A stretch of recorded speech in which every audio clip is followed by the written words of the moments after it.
Did you know na may digmaan na nangyayari sa loob ng inyong tiyan tuwing kumakain kayo? Ito si Broccoli, ang general ng Healthy Foods Army. Handa na ba kayo mga kaibigan? May fiber ako para sa inyong tiyan at vitamin C para sa immune system. Pero heto naman si Burger, ang leader ng junk food gang. Hindi kayo makakatakas, babarahin ko ang inyong mga ugat.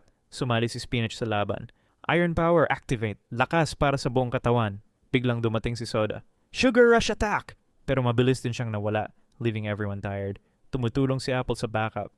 Antioxidants, ready! Protektahan natin ang cells. Ang final battle ay nasa heart, brain at muscles. Kapag nanalo ang healthy army, masaya at energetic ang feeling. Pero kapag junk foods ang naging winner, pagod at sluggish ang buong katawan. Sino kaya ang mananalo sa susunod na meal ninyo? Kayo ang mag-decide kung sinong army ang papasukin ninyo sa inyong digestive battlefield.